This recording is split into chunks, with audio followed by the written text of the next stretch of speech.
எந்த பெண்ணிலும் இல்லாத ஒன்று. ஏதோ அது ஏதோ அடி ஏதோ உன்னிடம் இருக்கிறது. அதை அறியாமல் விடமாட்டேன். அதுவரை உன்னை தொடமாட்டேன். மகிழ்வேந்தன் ஒருவித உற்சாக மனநிலையில் இருந்தான். அவன் முகத்தில் எப்பொழுதும் குடிக்கொண்டு இருக்கும் இறுக்கம் இல்லை. அவன் இதுவரை எந்த பெண்ணும் இப்படி நினைவில் உழன்றதில்லை. அஞ்சலியின் வரவு அதை மாற்றி அமைத்தது. ஏனெனில் தன் சொந்த அத்த மகளான மதுமதியே அவனை மாமா என்று அழைத்ததில்லை. அவனை தள்ளி நிறுத்தி பேசியே பார்த்து பழக்கப்பட்டவன் ஒரு சொந்தத்தோடும் உரிமையோடும் பாசத்தோடும் அழைத்தாள் அஞ்சலி என்னும் காவியாஞ்சலி. அவளின் மைவிழிகள் தான் அவனிடம் எத்தனை கதை பேசின. குறும்பு கூத்தாட, பாசம் மிக, அதில் எத்தனை வண்ண உணர்ச்சிகளை பிரதிபலித்தாள். அவள் மனதளவில் ஒரு குழந்தைதானோ என்று யோசித்து தனக்குள்ளே சிரித்து கொண்டு இருந்தான். இவன் இங்கு அவளை சிந்தித்து கொண்டு இருக்கும் நேரத்தில்தான் அஞ்சலி தேன்மொழி வீட்டில் சிந்தித்து கொண்டு இருந்தாள். ஆனால் வேறு விதமாக. நாம வாழ்த்துக்கள் மாமான்னு தானே சொன்னேன். அதுக்கு ஏன் மாமா ஏதோ நான் ஐ லவ் யூ சொன்ன மாதிரி ஃப்ரீஸ் ஆகி நின்னாரு. நாம ஏதாவது தப்பா சொல்லிட்டோமோ என்று மண்டையை போட்டு கசக்கி சிந்தித்து கொண்டிருந்தாள் அஞ்சலி. ஆமா, ஏன் தேனு, இந்த அஞ்சலி புள்ள போட்டி முடிஞ்சு வந்ததுல இருந்து ஏதோ மந்திரிச்சு விட்ட மாதிரியே இருக்கே. ஒருவேளை இந்த காத்து கருப்புன்னு சொல்றாங்களே, அது மாதிரி ஏதாவது புடிச்சிருச்சுக்கோ? யாரு அவளுக்கு காத்து கருப்பு? அட போடி கூறுகட்டவளே! அவ தான் காத்து கருப்ப புடிப்பா. அதுங்க இவள புடிக்க சான்ஸே இல்லடி. ம். இன்னைக்கு தான் நான் நேர்லயே பார்த்தேனே காத்து கருப்ப. அவ புடிச்சத என்றாள் தேன்மொழி. ஏய், என்னடி சொல்ற? எப்போ இருந்துடி? என்று மஞ்சு பயத்துடன் வினவினாள். அவள புடிச்ச கருப்பு அவள விட்டாலும் இனி அவ விட மாட்டாளோன்னு தோணுது. ஹே, என்னடி சொல்ற? என்று பயத்துடன் இப்பொழுது பின்னால் நகர்ந்தாள் மஞ்சு. இப்போ எதுக்குடி நீ இப்படி பம்முற? நீ தானடி சொன்ன அவளுக்கு பேய் பிடிச்சிருக்குன்னு. அவ தான் என்ன கொல்றான்னு பார்த்தா நீ அவளுக்கு மேல இருக்கியே. நெற்றியில் கை வைத்து அங்கலாய்த்தாள் தேன்மொழி. அப்போ வேற என்ன விஷயம்டி? அப்பாடி, இப்பவாச்சும் புரிஞ்சுதே. சொல்லுடி, என்ன விஷயம்? ம். இன்னைக்கு இவ மகிழ் அண்ணனுக்கு வாழ்த்து சொன்னாடி. ச்சே, இவ்வளவுதானா விஷயம்? நான் கூட அவ வேற ஏதோ சொன்னாளோன்னு கொஞ்சம் ஆர்வப்பட்டுட்டேன். இன்னும் கொஞ்ச நாள்ல அதுவும் வர வாய்ப்பு இருக்கு. ஏண்டி, அவ நேத்து யாரு ஜெயிச்சு இருந்தாலும் வாழ்த்து சொல்லியிருப்பா. இதுல என்னடி இருக்கு? தேன்மொழி விளக்கினாள். ஏனென்று அதை ஆமோதித்தாள் மஞ்சு. ஆமாண்டி, இந்த விஷயம் உனக்கு எப்படிடி தெரிஞ்சது? மஞ்சு வினவினாள். நேத்து எங்க அப்பா சுந்தரம் மாமாவ பார்த்துருக்காரு போல. அவர்தான் சொன்னாராமா. அவளை விட்டு பிடிப்போம்டி. ஆமா மஞ்சு, அதுவரை இத பத்தி நாம அவகிட்ட கேட்க வேண்டாம். சரிடி என்று ஆமோதித்தாள் மஞ்சு. இந்த விஷயத்த ஏன் மறைச்சேன்னு அவளே சொல்லட்டும் என்று தேன்மொழி கூறினாள். அதன் பிறகு அவளிடம் அவர்கள் ஏதும் கேட்கவில்லை. அஞ்சலி மகிழ்வேந்தன் இருவரும் அவரவர்களின் நினைவலைகளில் உழன்றனர். மஞ்ச குளிச்சி அள்ளி முடிச்சி வாழைத்தண்டுகளே வாழைக்குருத்துகளே மாமா மச்சான் தேடி பிடிங்க. இன்று பாசூர் கிராமத்தில் திருவிழாவையொட்டி அதன் நிறைவு விழாவாக கொண்டாடப்படுவது தான் இந்த மஞ்சள் நீராட்டம். அவ்வூரில் உள்ள இளம்பெண்கள் தன் மாமா மற்றும் அவர்களின் முறை மாமன்கள் மீது மஞ்சள் நீர் ஊற்றி கொண்டாடுவது. இதில் தந்தை ஸ்தானம் உள்ளவர்கள் மீது நீர் ஊற்றக்கூடாது.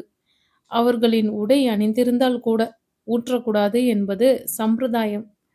அதனாலேயே மாமன் முறையில் இருப்பவர்கள் தங்கள் முறை பெண்களிடமிருந்து தப்பித்து கொள்ள அவர்களின் தந்தை சட்டையை கேட்டு அணிந்து கொள்ள பார்ப்பார்கள். அதை கிடைக்காதபடி செய்து நீர் ஊற்றி மகிழ்வார்கள் பெண்கள். அஞ்சலிக்கு தான் இது வியப்பு. அவளுக்கு இது எல்லாம் புதிதல்லவா? ஏ ஹனி, நிஜமாவாடி? இன்னைக்கு யார் மேல வேணாலும் ஊத்தலாமா? எல்லார் மேலயும் ஊத்துனா சண்டைக்கு வருவாங்கடி. அவங்க முறை மாமன், அதுவும் அவங்க ரொம்ப நல்லா பழகுனவங்க தான் ஊத்துவாங்க. மத்தபடி யார் மேலயும் ஊத்த மாட்டாங்க. ஓ! அப்போ சரி. நாம அப்போ வயலுக்கு போகலாமாடி? அங்க எதுக்குடி? யோசனையுடன் கேட்டாள் தேன்மொழி. அதான் இங்க நமக்கு வேலை இல்லையே. அதனால அங்க போவோம். எனக்கு வயல்வெளிகள் பார்க்கணும்னு ஆசையா இருக்குடி. மென்று முழுங்கி கூறினாள் அஞ்சலி. அவள் ஏதோ திட்டமிடுகிறாள் என்று தோழிகளுக்கு புரிந்தாலும் ஏதும் கேட்கவில்லை. சரி என்று விட்டனர். சரிடி, வா போவோம். மூவரும் கிளம்பினர். ஆனால் அஞ்சலியோ வயலுக்குச் சென்ற பின்பு வருகிறேன் என்று கூறிவிட்டு சென்றவள் தான். தோழிகள் வெகுநேரம் காத்திருந்தும் வந்த பாடு இல்லை. அதனால் அவர்கள் தங்கள் வீட்டிற்கு சென்று விட்டனர். எப்படியும் வந்து விடுவாள் என்ற நம்பிக்கையில். அஞ்சலி தன் தோழிகளிடமிருந்து விலகி வந்தவள் அப்பொழுதுதான் கவனித்தாள். அங்கு மகிழ்வேந்தன் மம்முட்டியால் வரப்பை தண்ணி போவதற்கு ஏதுவாக வெட்டி கொண்டிருந்தான். ஓய் மாமா, இங்கதான் இருக்காரா? தோ வந்துட்டேன் மாமா என்று தனக்குள்ளேயே கூறிக்கொண்டு பக்கத்தில் கிணத்து மேட்டில் உள்ள வாளியில் தண்ணீர் நிரப்பி அதில் கையில் வைத்திருந்த மஞ்சள் பொடியை விட்டு கலக்கி சத்தம் வராமல் எடுத்துச் சென்றாள். தனக்கு ஏன் மகிழ்வேந்தன் மேல் இவ்வளவு ஆர்வம் என்று புரியவில்லைதான். ஆனால் அவனிடம் உள்ள ஏதோ ஒன்று அவளை சீண்டி பார்க்க தூண்டியது. ஒருவர் செய்யாதே பார்க்காதே என்று சொல்லும் விஷயம்தான் நமக்குள் ஆர்வம் பிறக்கும். அதை செய்து பார்க்க சொல்லி. அதுதான் அவள் விஷயத்திலும் நடந்தது. மது சொல்ல முன்வராத விஷயங்களை அஞ்சலி தானே அறிய முன்வந்தாள். அதுவும் மதுவின் தந்தை சுந்தரம் மூலம் அவள் அறிந்த விஷயங்கள் அவள் மேல் ஆர்வம் பெற ஏதுவாக அமைந்தன. அஞ்சலி மஞ்சள் நீர் கலக்கிய வாளியை சுமந்து கொண்டு சத்தமில்லாமல் அவன் அருகில் வந்ததும் மாமா என்று அழைத்தாள் அஞ்சலி. அந்த அழைப்பில் திரும்பியவன் அவளை பார்த்து தன்னை சுதாரிக்கும் முன் அவனை மஞ்சள் நீரால் அபிஷேகம் செய்திருந்தாள். அதில் அதிர்ச்சியடைந்து பின்பு அவள் மேல் கோபமுற்றான். அவன் கண்கள் சிவந்து முகம் இறுகியது. அதைக் கண்டு அஞ்சலி பயந்து பின்வாங்கினாள். அவள் அவனிடமிருந்து தப்பித்து செல்லலாம் என்று ஓட்டம் பிடித்த சமயம் அவன் கைகளால் பிடித்திருந்தான் அவளை வளைத்து.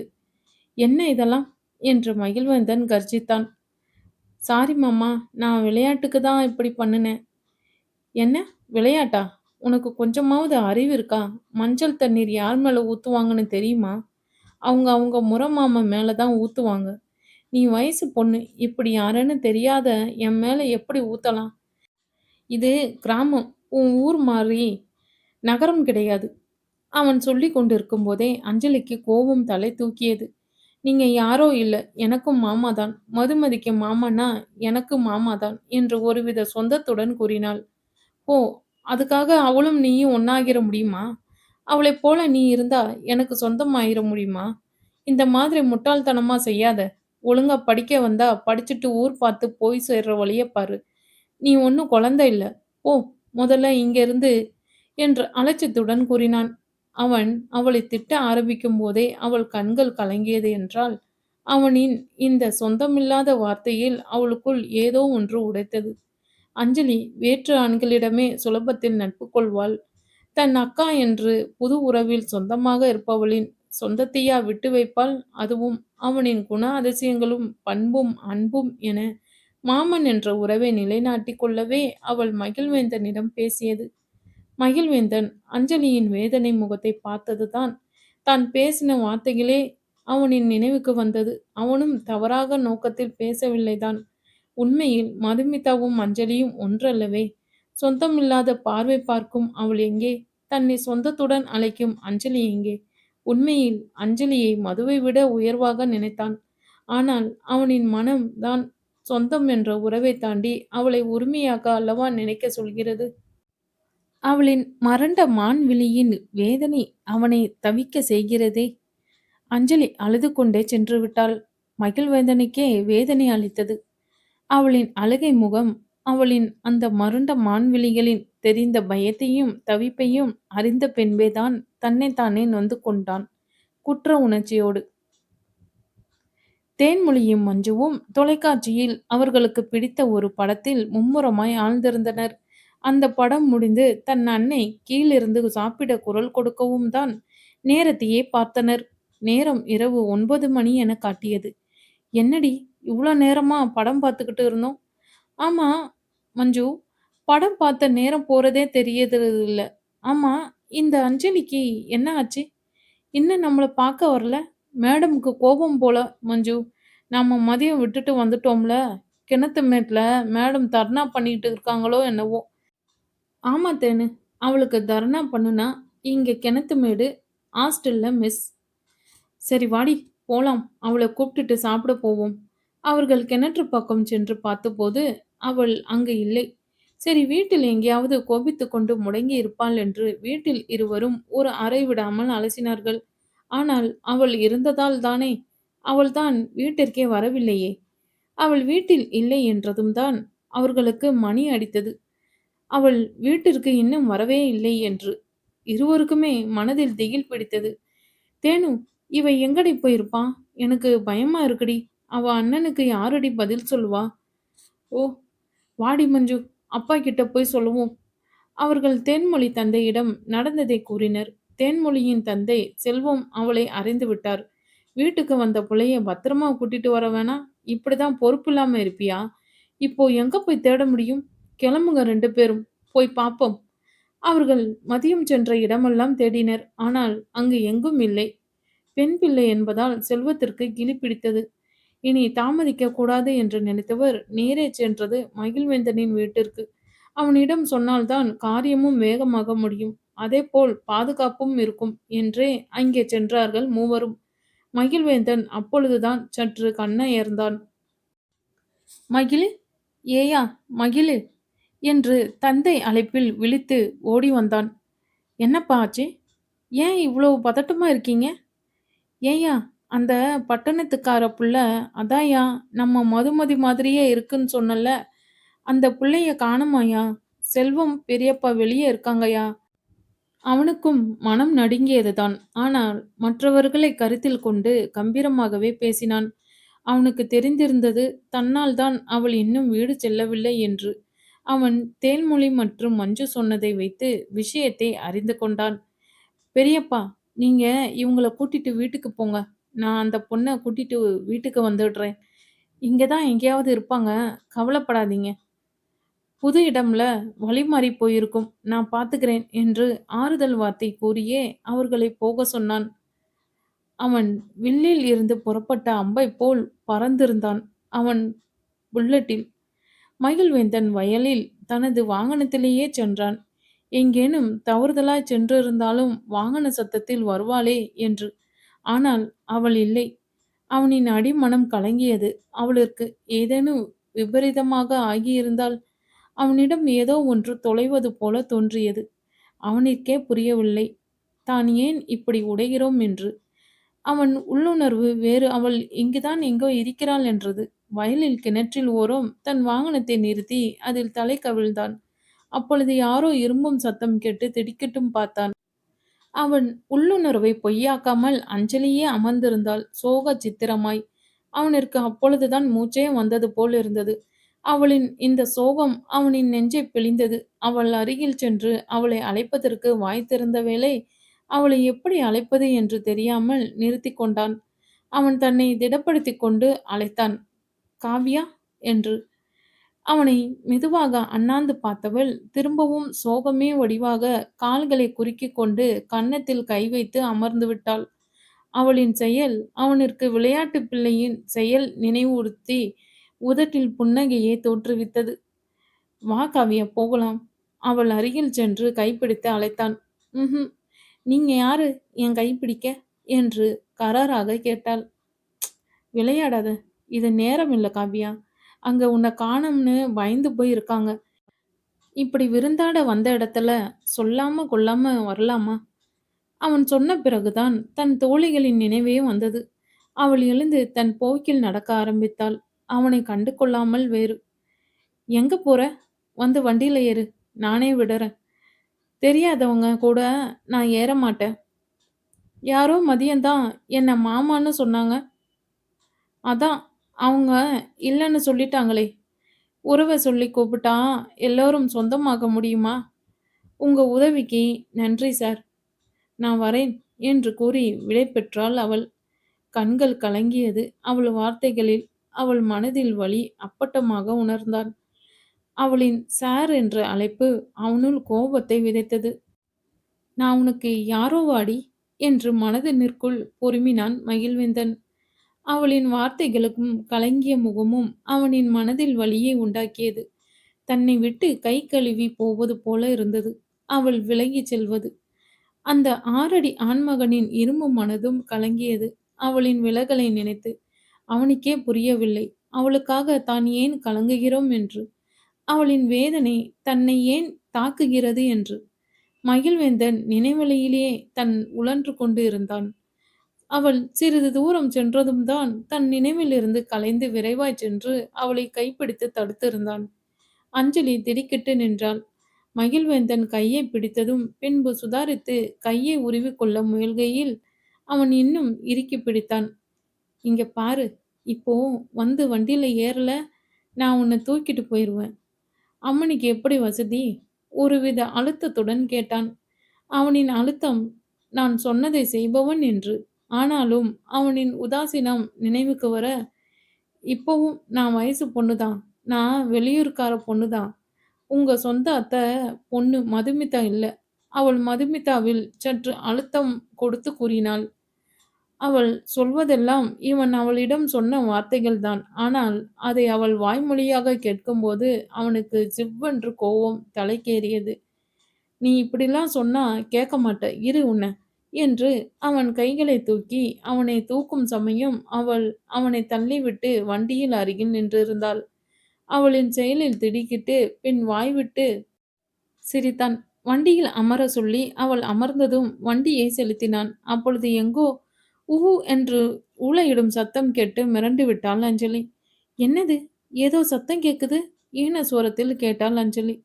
இதுக்கு தான் சொல்றது. நான் சொன்னப்பவே கிளம்பியிருந்தா பரவால்ல. அது இது அலையுதுல்ல நேரங்கெட்ட நேரத்துல நமன்ட்டு சிரிப்பு கூறினான். அவன் முகத்தை பார்த்திருந்தாள். அவனின் விளையாட்டு பேச்சை கண்டு கொண்டு இருப்பாள். பின்னால் இருந்து அவனின் முகத்தை பார்க்க முடியாததால் பயத்தில் நடுங்கிவிட்டாள். அந்த நடுக்கத்தில் அவனை இறுக்க கட்டி கொண்டாள் தன்னை அறியாமலேயே. அவள் இறுக்கி அணைத்ததில் அவனின் உணர்வு தத்தளித்தது. அவனின் மனம் தறிகெட்டு பறந்தது. எங்கே தன் உணர்வுகள் வெளிப்பட்டு விடுமோ என்று அஞ்சி வண்டியின் வேகத்தை அதிகரித்தான்.